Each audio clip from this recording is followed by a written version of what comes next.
Andrew Mountbatten Windsor is officially a commoner after being formally stripped of his last remaining honours by the King. The royal palace has just been hit with a massive, jaw-dropping surprise that left everyone scrambling. Reports reveal that Meghan is deeply shaken after receiving shocking news from Andrew late at night, and insiders say the fallout is already sending shockwaves through the entire royal family. What exactly did Andrew say that left Meghan so stunned?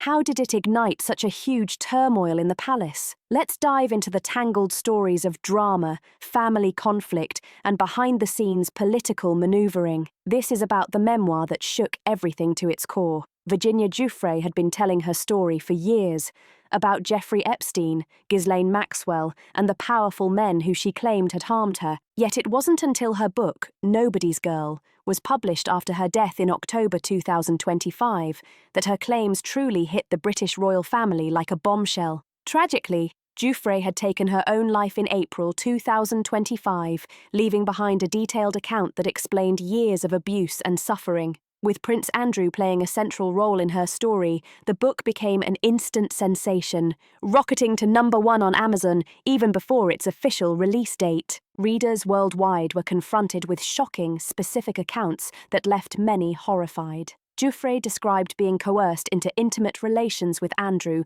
on 3 separate occasions when she was only 17 years old. She recalled meeting him at Ghislaine Maxwell's London home, where Maxwell had told her, just like Cinderella, she would meet a handsome prince that very night. According to Giuffre, Andrew correctly guessed her age and even remarked that his own daughters were only slightly younger, a chilling detail that made what happened next even more disturbing. What made the memoir particularly devastating was its emotional honesty and the very specific details Giuffre provided about Andrew's attitudes and behaviour. She wrote that the prince seemed to believe that having intimate relations with her was somehow his birthright, an entitlement she reflected on many times over the following years. The book also alleged that Andrew's team tried to hire internet trolls to harass her during their legal battles, and that he had directed his security personnel to dig up personal information about her. Most devastatingly, Giuffre wrote about how Andrew had made it extremely difficult for her lawyers to serve him with papers,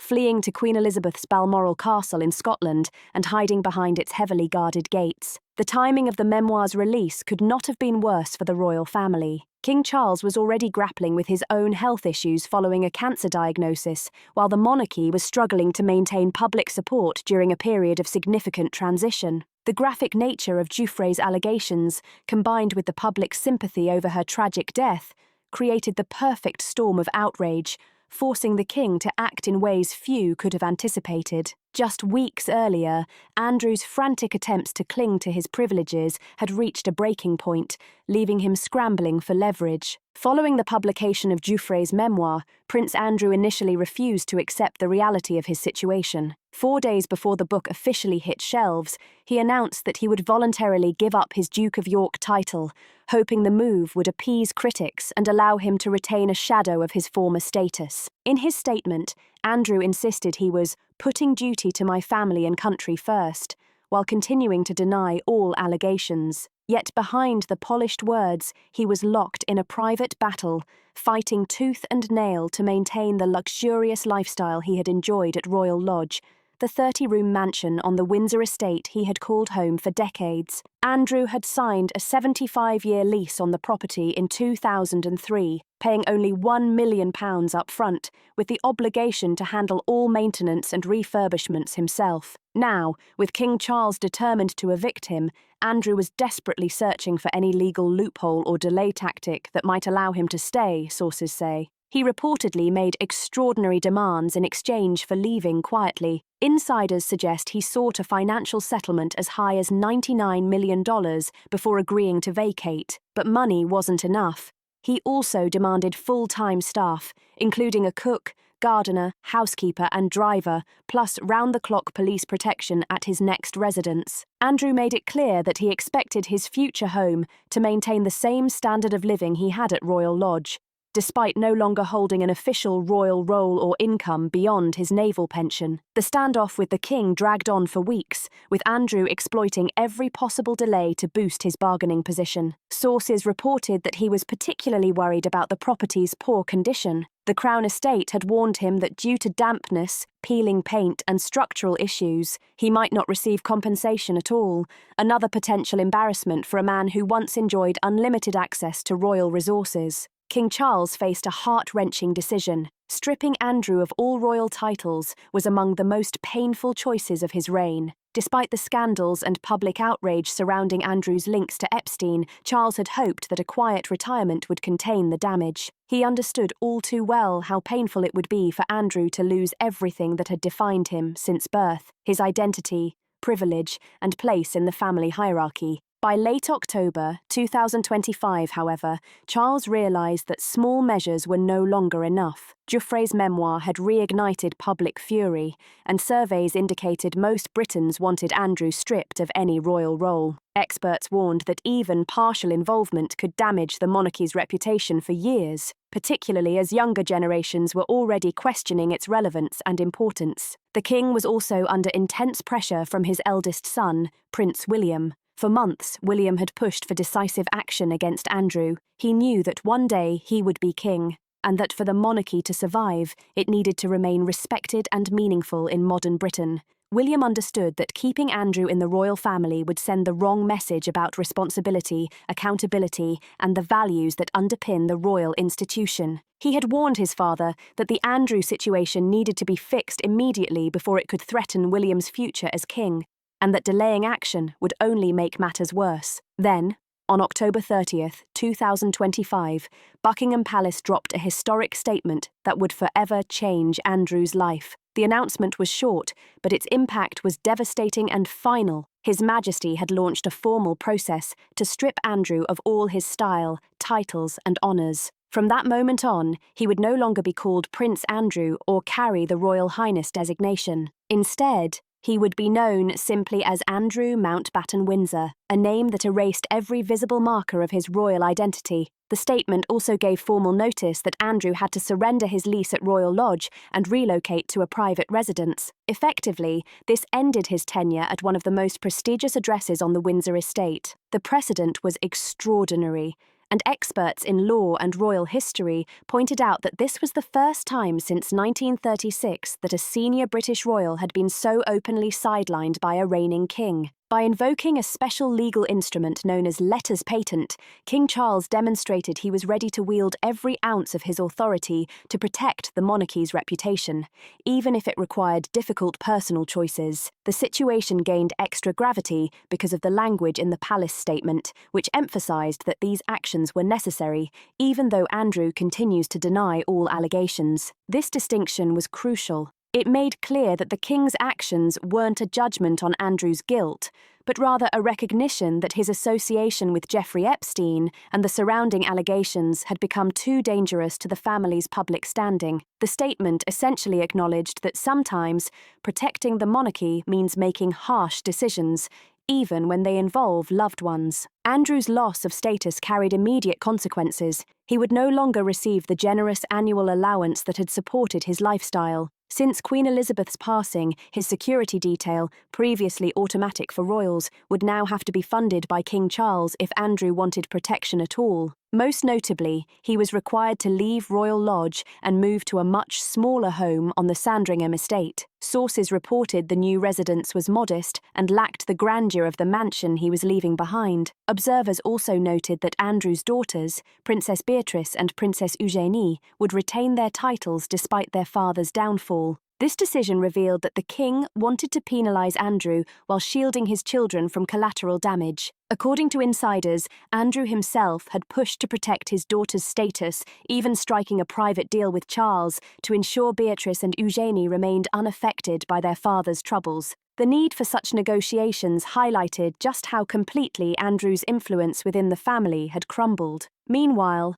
across the Atlantic in Montecito, California, Harry and Meghan were watching closely. The Sussexes were both curious and concerned, realising the swiftness and severity of King Charles's action against his brother. Many remarked on how startling it was to see the king act so decisively. If he could strip Andrew of everything, including the title he was born with, what did that mean for Harry and Meghan's own royal designations? The timing was particularly tense for the couple, as their relationship with the rest of the royal family remained fragile and complex. Harry and Meghan had stepped back from royal duties in 2020 and relocated to California, building new careers in media production, public speaking, and philanthropy. While they agreed to forgo the use of their HRH styling in official capacities, they continued using the Duke and Duchess of Sussex titles, which had become central to their personal brand and ventures. For Meghan, the potential loss of her Duchess title reportedly sparked serious anxiety. Sources claimed she was both panicked and defiant, telling friends, "No one's taking my Duchess away." Insiders said she understood how much of their influence in media, charity, and business was tied to these titles.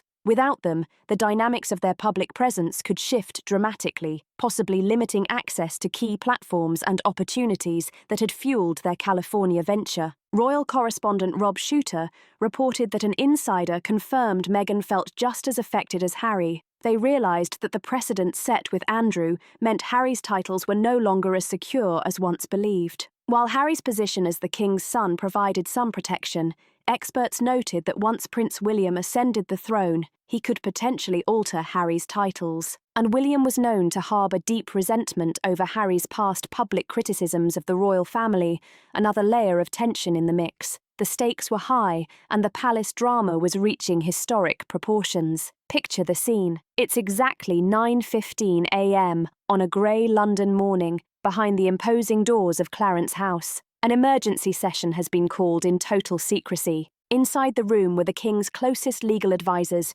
two senior courtiers pale with concern, and the private secretary clutching a folder stamped in bold red letters, "Confidential domestic action." The tension was so thick you could hear a pin drop. Then, visibly shaking, King Charles III delivered words that would echo through royal history. "I intend to separate from Queen Camilla." Imagine the silence that followed. Witnesses say his hands trembled, his eyes were exhausted, and he barely met anyone's gaze. This wasn't a light decision. It was a man on the edge, forced to choose between love, loyalty, and the crown. What makes this revelation even more shocking is how few people knew beforehand. Only Prince William, Princess Anne, and the Lord Chamberlain. No press briefing, no official statement, just a controlled detonation behind palace walls. According to one senior advisor present, Charles said something that would haunt everyone. "This has become untenable. The trust is broken." Now, you might wonder what could push a king to separate from his queen, a man who had spent decades defending Camilla, enduring public backlash, risking his reputation, and painstakingly rebuilding her image from royal mistress to queen consort. What could shatter that bond so completely? The answer lies in a dossier, a damning intelligence report delivered just 8 days before that fateful meeting, paired with media manipulation linked directly to Camilla, sent shockwaves through the palace. It was manipulation, cloaked in strategy, a careful web spun to influence, deceive, and undermine. And when Charles read that report, when he saw the evidence of what his own wife had been doing behind his back, something inside him broke, something fundamental, a fracture in trust that could never be repaired. The weight of betrayal, the realization that deception had been so close to home, left him trembling, shaken to his core, and facing choices no king should ever have to make. This marks the first royal divorce of a sitting sovereign in over 400 years. Think about that. Not since the reign of Henry VIII has a reigning monarch taken such a step, and we all know how that ended, with scandal, upheaval, and a monarchy reshaped forever. The monarchy has weathered storms before: Edward VIII's abdication in 1936, Charles and Diana's catastrophic split in 1996. But this is different. This comes at a time when the crown is already under intense public scrutiny, when trust in the institution hangs by a thread. For Charles, this moment isn't just personal, it's historic, it's constitutional, it's existential. But what exactly did Camilla do? What was in that intelligence report that pushed the king past his breaking point, leaving him no choice but to confront betrayal that went straight to the heart of the monarchy? Let's dive into the betrayal that broke the crown. Prince Andrew's former maid reveals the truth about him. The fall of a royal is never quiet. but few have fallen with as much noise, as much disgrace, or as much public attention as Prince Andrew. Once hailed as the Queen's favourite son, he now stands as one of the most scandal-stained figures in modern monarchy history. His name alone evokes headlines, courtroom battles, and whispered gossip in corridors of power. In 2023, the Crown itself cut ties, stripping him of his honorary military titles and silencing the use of His Royal Highness styling. For a man raised on privilege, entitlement, and expectation, it was a public humiliation unlike anything the House of Windsor had ever seen. But while the world focused on lawsuits, scandalous headlines, and rumoured connections to Jeffrey Epstein, another story was quietly brewing, one that would pierce the polished veneer of royalty in an entirely new way, not born in courtrooms, not printed in tabloids, but hidden within the palace walls themselves. This story came from someone who lived in the shadows of daily royal life. His former maid, Charlotte Briggs, stepped forward with revelations about Prince Andrew that made even his previous scandals look tame in comparison. What she revealed is shocking, intimate, and painfully human. A portrait of a prince consumed by entitlement, obsession, and bizarre personal rituals. So, what did Charlotte Briggs say? Keep watching to find out. Charlotte entered Buckingham Palace in 1996, a 21-year-old from Yorkshire, believing she'd landed a once-in-a-lifetime role in history. At first, her duties were simple: cleaning offices, taking out bins, and sharing small human moments with royals who occasionally showed kindness. She remembered Prince Edward holding the door for her, an act of courtesy she had not expected for 6 months. Everything seemed normal. Then came the assignment no one wanted: serving Prince Andrew. What should have been a mark of trust quickly turned into a nightmare. Andrew, 36 at the time, newly divorced from Sarah Ferguson and living back in the palace on what was known as the nursery floor, exhibited behaviour far removed from the image of a disciplined military veteran. Charlotte's first encounter with his temper came over something as trivial as curtains. Andrew, seated just a few feet away, demanded she run up and down stairs to adjust them until they were exactly how he liked. When a sliver of light peeked through the top, his fury exploded. "Can't you do anything right?" he barked, leaving Charlotte in tears, shocked that something so minor could provoke such rage. This, she explained, was not an isolated incident. Tantrums were a regular part of the job. His bed had to be turned down with military precision, pillows embroidered with the royal crest placed in the exact centre, pyjamas laid out neatly, and, most bizarrely, his teddy bears positioned just so. One wrong step, and Andrew would erupt. It wasn't just the demands that unsettled her, it was the hypocrisy. A man who had fought in the Falklands War couldn't manage simple tasks at home. By contrast, other royals exuded dignity. Charles and Edward were gracious, Princess Anne kept her distance but offered quiet respect. Andrew, however, was the rotten apple, the one who spoiled what could have been the job of a lifetime. Still, there were surreal moments. Charlotte earned £600 a month and even found herself standing on the royal balcony during Trooping the Colour, soaking in the pomp and circumstance. She was hugged by Nelson Mandela, a memory she cherished. But behind the grandeur, her daily reality was dominated by Andrew's petty, controlling, and obsessive demands. And then there was Sarah Ferguson. Despite their divorce in 1992, Charlotte claimed Andrew kept his ex-wife close in spirit, if not in body. His wardrobe, she alleged, still held her wedding dress. Makeup remained neatly laid out on his dressing table, as though she might walk back in at any moment. For Charlotte, it was unsettling. A constant reminder that Andrew had not let go. Even as the world assumed he had moved on, the truth behind palace doors was far more revealing and troubling. Her stories didn't surface immediately. They came years later in 2022, just as Andrew's life imploded under the weight of Virginia Giuffre's lawsuit. Giuffre alleged she was trafficked by Epstein and Ghislaine Maxwell and forced to have intimate relations with Andrew as a teenager. Andrew denied it fiercely, but the damage had been done. Against this backdrop, Charlotte's memories painted another layer of a man who demanded loyalty, obedience, and service, but offered little humanity in return. Charlotte wasn't alone in exposing the strange inner world of the Duke of York. Former palace guard Paul Page corroborated her accounts in an ITV documentary, revealing Andrew's obsession with stuffed toys. His bed, it seemed, was covered with 50 or 60 of them. Maids were given laminated diagrams showing the exact placement of each bear. If one was out of order, Andrew's temper would explode. Even outsiders noticed. Rider Elizabeth Day recalled visiting Buckingham Palace in 2019, noticing an oversized teddy bear perched on a chair. When asked, Andrew laughed, explaining it was a wedding gift from Sarah Ferguson.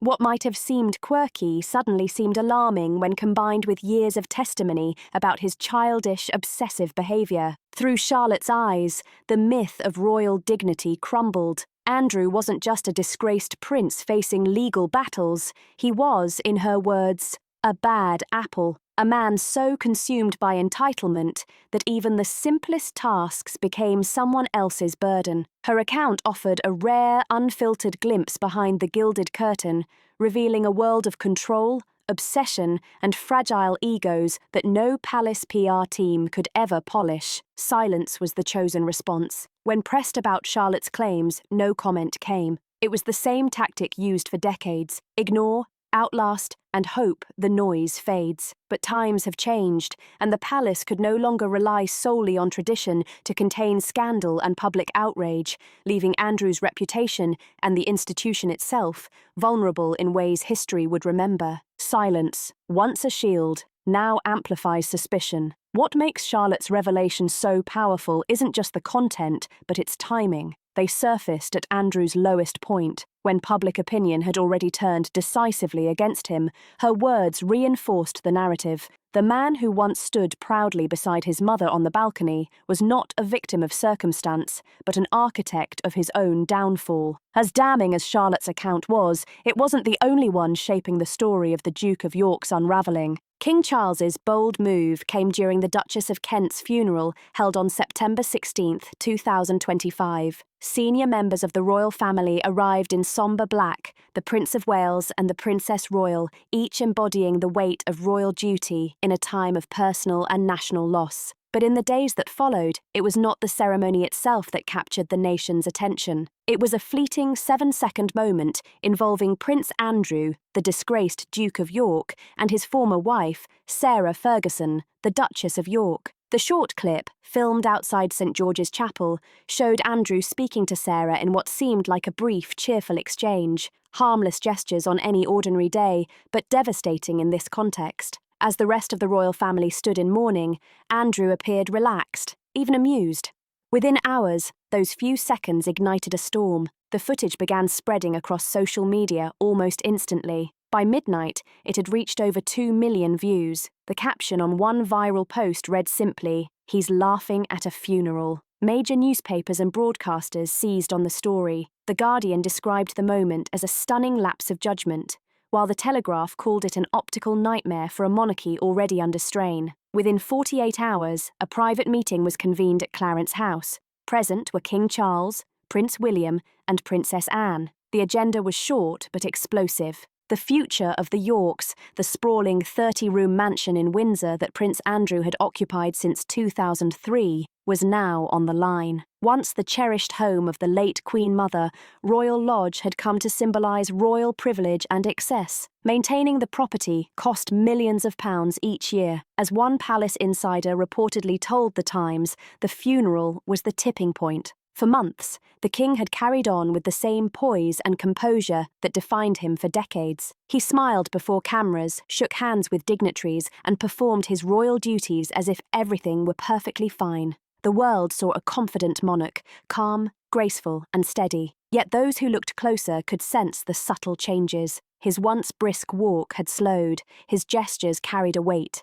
His eyes occasionally shadowed with concern. Behind the king's decision lay a broader plan, a quiet but determined effort to reshape the monarchy for a new era, one that values duty, service, and integrity over drama and scandal. King Charles has long been described as favouring a slimmed-down monarchy focused on responsibility rather than spectacle. The Duchess of York found herself once again in headlines as old emails resurfaced, linking her to the late financier Jeffrey Epstein. In the wake of renewed attention, several charities associated with her quietly paused their collaborations.